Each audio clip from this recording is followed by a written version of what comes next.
आज का हमारा जो नेक्स्ट टॉपिक है वो टॉपिक है हमारा प्रश्नावली 2 का प्रश्न तीसरा। प्रश्नावली 2 का प्रश्न तीसरा। इसके पहले वीडियो में हमने प्रश्नावली 2 का पहला क्वेश्चन जो कि शेषफल प्रमेय था और दूसरा क्वेश्चन जो कि था गुणनखंड प्रमेय उसको हम लोगों ने पढ़ लिया। तो शेषफल प्रमेय क्या पढ़े थे हम लोग? शेषफल प्रमेय क्या था? R is equal to p a. R is equal to क्या होता था? P a. और जब हम लोग गुणनखंड प्रमेय पढ़े तो हमारा यही हो गया p a is equal to क्या? 0। जब हम लोग पी ए का वैल्यू रखते थे और 0 आता था तो गुणनखंड था और 0 नहीं आता था तो गुणनखंड नहीं था। ठीक है। अब यहाँ पे इस क्वेश्चन में बोला है कि निम्नलिखित में ए का मान ज्ञात करना है। मान क्या किसका ज्ञात करना है? ये ध्यान से सुनना। पहले किसका मान ज्ञात करना है? ए का मान ज्ञात करना है। और ज्ञात तो करना है ए का मान कीजिए जबकि जीएक्स क्या है? पीएक्स का गुणनखंड है। तो मतलब यहाँ पहले से बता दिया गया है कि पीएक्स क्या है? एक गुणनखंड है। क्या है? गुणनखंड। मतलब कि p a is equal to क्या हो जाएगा? 0, क्योंकि पहले से बोल दिया है। तो चलो पहला क्वेश्चन इसको सॉल्व करते हैं। पहला क्वेश्चन है हमारा g x is equal to x plus 1 और पी एक्स है x square plus a x plus 2। Okay, हल दिया है। क्या क्या दिया है? पहला जी एक्स है इज इक्वल टू हमारा एक्स प्लस 1 और मैं क्या बताया हूं इस चैप्टर में कि जी एक्स बराबर में क्या होता है? हमारा 0 होता है। मतलब कि मैं यहाँ पे लिख सकता हूँ x plus 1 is equal to क्या हो गया? 0। X plus 1 is equal to कितना हो गया? 0। ठीक है। अब यहाँ से एक्स का वैल्यू जब मैं निकालूंगा तो ये प्लस 1 है, उधर जाके क्या हो जाएगा? -1। ठीक है। यहाँ से हमको किसका मान मिल गया? एक्स का मान मिल गया जो कि कितना है? -1। अब आते हैं हम लोग पी एक्स में। किसमें? पी एक्स का वैल्यू है हमारा x square plus a x plus 2। P x का वैल्यू है x square plus a x plus 2 और क्वेश्चन क्या बोला है कि जी एक्स पी एक्स का क्या है? गुणनखंड है। ठीक है। तो गुणनखंड पहले से बोल दिया है तो यहाँ पे मैं लिख लेता हूँ प्रश्नानुसार। मतलब प्रश्न के अनुसार, मतलब प्रश्न ये बोला है कि पी एक्स क्या है? जी एक्स क्या है? पी एक्स का क्या है? एक गुणनखंड है। तो उसी को मैं लिख लेता हूँ कि p x is equal to क्या? 0। अब p x is equal to 0 कहाँ से आया? P a is equal to 0। अब यहाँ पे एक जगह में हमारे पास क्या है? एक्स है, तो मैं यहाँ पे क्या लिख दिया? एक्स। और 0 क्यों लिखा हूँ? क्योंकि पहले से हम लोगों को पता है कि क्या है? ये गुणनखंड है। मतलब कि इसका मान क्या रहेगा? हमेशा 0। अब पी एक्स का मान यहाँ पे तो 0 हो गया मान। अब पी एक्स का मान को यहाँ पे रखते हैं तो पी एक्स का मान क्या है हमारा? X square plus a x plus 2 और यहाँ पे बराबर का बराबर 0 का 0। यहाँ पे पी एक्स का मान यहाँ से आ गया, रख दिया। अब यहाँ पे है एक्स स्क्वायर और एक्स का मान हमारे पास है कितना है? -1। तो यहाँ पे मैं लिख देता हूँ -1 का square plus A multiply x का मान कितना है? -1। तो हो जाएगा -1 प्लस का प्लस 2 का 2 इज इक्वल टू क्या हो गया हमारा? 0। -1 है, इसका घात 2 है, मतलब मैं इसको लिखूंगा कितना? -1 गुणित -1। तो माइनस माइनस का गुणा होकर क्या हो जाएगा? ये प्लस हो जाएगा और एक एकम कितना हो जाएगा? ये 1। तो यहाँ पे मैं इसका आंसर लिख सकता हूँ कितना? 1। कितना लिख सकता हूँ? 1। यहाँ पे प्लस है और एक इसमें है माइनस में। प्लस माइनस का मल्टीप्लाई क्या होता है हमारा? माइनस। तो ये हो जाएगा क्या? a और 1 का गुणा होकर क्या हो जाएगा? -a प्लस 2 बचा है तो +2 इज इक्वल टू 0। हमको किसका मान निकालने के लिए बोला है? क्वेश्चन ए का। किसका मान निकालने के लिए बोला है? ए का। तो ए का मान निकालने के लिए बोला है तो मैं एक इधर रखता हूँ, बाकी सबको उधर क्या कर देता हूँ? पक्षांतर करता हूँ। तो इधर क्या बच गया? -a बराबर, अब यहाँ से ध्यान से देखेंगे ये +2 है, उधर जाके क्या हो जाएगा? -2। +2 है, उधर जाके क्या हो गया? -2। और ये ये +1 है, इधर जाके क्या हो जाएगा? -1। क्या हो जाएगा? -1। यहाँ पे लिख लेता हूँ तो ये हो जाएगा -a इज इक्वल टू हमारा आंसर हो जाएगा। ये माइनस माइनस है, दोनों माइनस है, तो ये माइनस ये माइनस, माइनस माइनस क्या होता है? प्लस। मतलब कि दोनों जुड़ेगा कितना हो जाएगा? 3। लेकिन बड़ा संख्या के सामने कौन सा चिन्ह है? माइनस। तो यहाँ पे हो जाएगा माइनस। इधर भी माइनस, इधर भी माइनस है, माइनस और माइनस क्या हो गया? कट गया। तो a का मान हमको मिला कितना?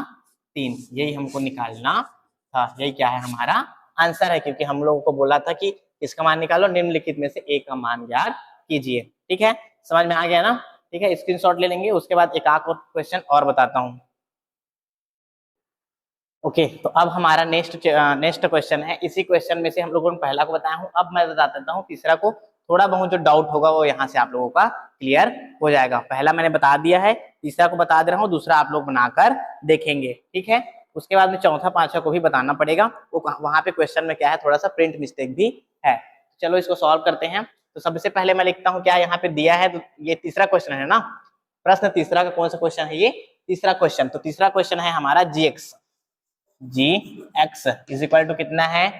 x plus two, x plus two. यहाँ से मैं x plus two is equal to क्या लिखूंगा, 0, क्योंकि हम लोगों को पता है कि gx के बराबर में क्या होता है, 0 होता है, और gx का वैल्यू हमारा क्या है, x प्लस टू, तो उसके बराबर में क्या लिख दिया, 0। अब यहाँ पे x का मान मैं निकालूंगा तो क्या हो जाएगा, x का मान निकालूंगा तो क्या हो जाएगा, ये प्लस टू है, इधर क्या हो जाएगा माइनस टू। इतना हो गया, इतना क्लियर है, ठीक है।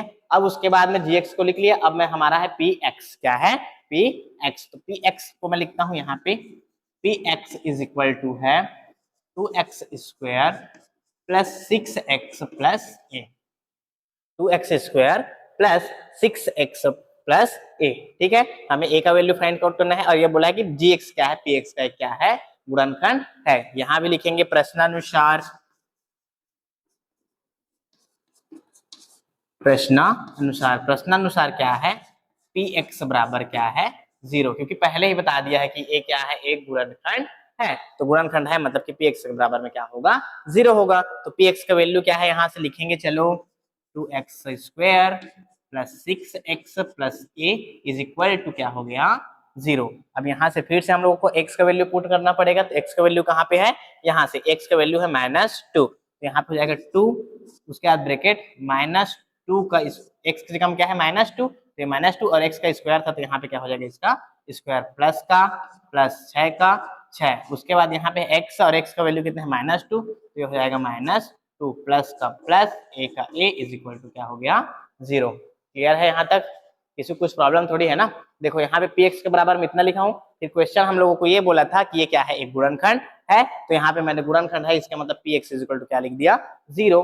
अब यहाँ पे px का वैल्यू हम लोग को यहाँ से पता था, तो px का वैल्यू मैं यहाँ पे रख दिया, बराबर था तो बराबर, 0 का 0। अब यहाँ पे x है 2x और x का वैल्यू हमारा क्या है -2, तो मैंने यहाँ पे रख दिया क्या, 2 और -2 x की जगह में, और इसका स्क्वायर था तो क्या हो गया, स्क्वायर, मतलब जहां जहां पर भी x था उसका वैल्यू मैंने रख दिया कितना, -2। चलो सॉल्व करते हैं। अब ये -2 है, इसका स्क्वायर हो जाएगा, और मैं ये कल भी बताया था, आज भी बता रहा हूँ कि अगर कोई संख्या जो है माइनस में है और उसका घात सम हो तो आंसर किस में आता है, प्लस में आता है, किस में आता है, प्लस में। तो ये हो जाएगा 2 में कितना हो जाएगा, 4, तो ये हो जाएगा 2, ब्रैकेट खुलेगा तो यहाँ पे गुणा होगा, और ये कितना हो जाएगा 4 प्लस का प्लस, ये दोनों आपस में ब्रैकेट खुलेगा तो गुणा होगा, तो ये प्लस है और ये माइनस है, सॉरी ना, ये प्लस है और क्या है माइनस है, तो प्लस माइनस का क्या हो जाएगा यहाँ पे माइनस, और 6 दूनी कितना हो जाएगा, ये 12 प्लस का प्लस ए का ए बराबर में कितना हो जाएगा, 0। यहाँ लिख लूं क्या मैं, ठीक है ना, इन दोनों का गुणा करूंगा तो कितना हो जाएगा, 4 दूनी कितना हो जाएगा, ये 8, 4 दूनी कितना हो गया 8। यहाँ पे माइनस है तो ये लिख देता हूँ मैं माइनस, यहाँ पे प्लस है तो ये हो गया प्लस, और ए का ए बराबर में क्या हो गया, 0। ठीक, दोनों। अब देखो ये किसका मान चाहिए हम लोगों को, ए का, किसका मान चाहिए, ए का, तो मैं ए को इधर रखता हूँ, इसको पक्षांतर कर देता हूँ, ये है हमारा -12, इधर जाके क्या हो जाएगा प्लस, लेकिन प्लस को लिखने की जरूरत तो नहीं है, फर्स्ट में है तो ठीक है, तो ये हो गया 12, और ये है प्लस में, इधर जाके क्या हो जाएगा माइनस में, तो ए का वैल्यू हो जाएगा हमारा 12 में से 8 घटाएंगे तो कितना बचेगा 4। यही हमारा क्या है, आंसर है। ठीक है, समझ में आया ना, इस बार क्लियर हो गया होगा। ठीक, अब इसको भी स्क्रीनशॉट ले लेंगे, उसके बाद में इसका चौथा क्वेश्चन बताता हूँ। तो हमारा अब ये नेक्स्ट क्वेश्चन है, उसी में से उस प्रश्न तीसरा का चौथा क्वेश्चन है। चौथा क्वेश्चन क्या बोला है, यदि जीटी, प्रश्न तीसरा का कौन सा क्वेश्चन है, चौथा क्वेश्चन क्या है, यदि जीटी पीटी का गुणनखंड हो तो, यहाँ पे आप लोग को बुक में ध्यान से देखना, यहाँ पे टी लिखा है, ठीक है, वो प्रिंट मिस्टेक है, उसको सुधार लेंगे। टी का मान ज्ञात करना नहीं है, ए का मान ज्ञात करना है, ए का मान ज्ञात कीजिए। चौथा क्वेश्चन में भी और पांचवा क्वेश्चन में भी यहाँ पे वाई लिखा होगा, तो वाई को भी वहां से हटा के ए ही डालना है, दोनों में से ए का मान ज्ञात करना है, ठीक है, कंफ्यूज नहीं होना है। कब, जब जीटीपीटी का गुणनखंड हो तब ए का मान ज्ञात कीजिए। सेम उसी टाइप से क्वेश्चन है, बस यहाँ पे प्रिंट मिस्टेक तक तो बताने के लिए जरूरी समझाऊं मैं, ठीक है। ओके, सॉल्व करते हैं। तो यहाँ पे मैं लिख देता हूँ हल दिया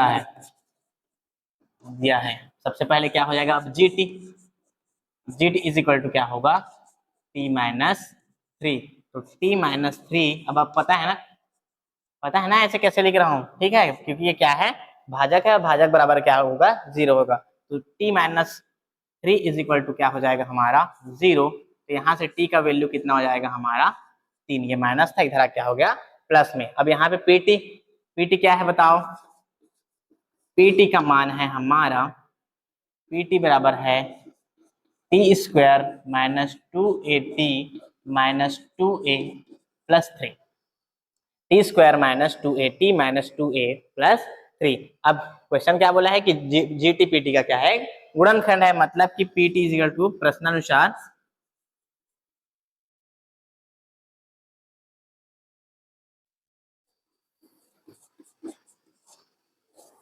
प्रश्नानुसार क्या हो जाएगा, पीटी इज इक्वल टू क्या हो जाएगा 0। अब पीटी का वैल्यू यहाँ से हम लोग को मिला हुआ है, पीटी का वैल्यू रख देता हूँ, जैसे पहले दूसरा क्वेश्चन बनाए थे वैसे ही है ये भी।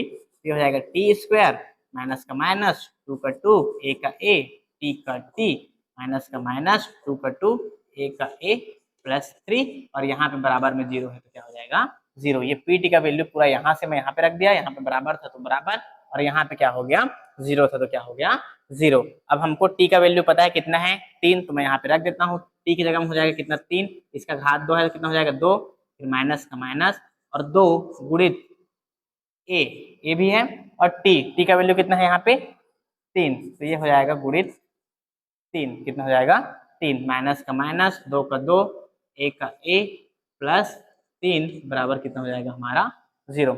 अब इसको गुणा करते हैं, 3 गुणित 3 करेंगे क्योंकि घात में कितना है 2 है, घात में कितना है 2, तो कितना हो जाएगा 3 तिया कितना हो जाएगा 9, कितना हो जाएगा 3 तिया 9, माइनस का माइनस 3 दूनी कितना हो जाएगा 6 और a का कितना हो जाएगा a, माइनस का माइनस 2a का 2a प्लस का प्लस 3 का 3 इज इक्वल टू क्या हो गया हमारा 0। अब यहाँ से मैं ऊपर में लिखता हूँ, ठीक है, तो यहाँ से मैं ये संख्या वाले को एक साइड और ए वाले को एक साइड लिखता हूँ, तो ये माइनस 6 है तो हो जाएगा माइनस 6a माइनस 2a बराबर, ये 9 इधर प्लस में था उधर जाके हो जाएगा माइनस 9, और ये 3 भी इधर प्लस में था उधर जाके हो जाएगा माइनस 3। ठीक है, एक बार इधर ए वाले को एक साइड लिख दिया हूँ और एक बार संख्या वाले को साइड, ये जो दोनों है इधर प्लस में था उधर जाके इसमें हो गया माइनस में, माइनस माइनस से क्या होता है प्लस, मतलब कि जुड़ेगा, तो 6a में से हम लोग 2a जोड़ देंगे, कितना बचेगा, कितना हो जाएगा 8a, कितना हो गया 8a, और बड़ा संख्या क्या है माइनस है तो यहाँ पे क्या हो जाएगा माइनस, बराबर ये भी माइनस माइनस का क्या हो जाएगा 9 और ये कितना हो जाएगा, कितना हो जाएगा जल्दी बताओ, कितना हो जाएगा 12, कितना हो जाएगा 12, बड़ा संख्या क्या है माइनस है तो कितना हो जाएगा माइनस, दोनों साइड में माइनस है तो माइनस और माइनस में आपस में क्या कर देता हूँ काट दिया, तो a बराबर बचा हमारा 12 और 8 और a का क्या हो रहा है यहाँ पे गुणा हो रहा है, इधर जाके क्या हो जाएगा भाग, कितना हो जाएगा भाग। अब दोनों कटा देते हैं, 4 दूनी 8 और 4 तिया 12, तो a बराबर हमारा आंसर आया 3/2, कितना है आंसर 3/2, ये क्या है हमारा आंसर है। ठीक है, सेम इसी टाइप से क्वेश्चन आपका 5वां भी बनेगा, और वहां पर y का लिखा है तो y का मान निकालने के लिए बोला है ना, तो वहां भी प्रिंट मिस्टेक है, वहां पे क्या लिख लेना आप लोग a लिख लेना। ठीक है, नहीं बनेगा तो कमेंट करना, मैं उसका भी वीडियो बना दूंगा, प्लीज इसका भी स्क्रीनशॉट ले लीजिए।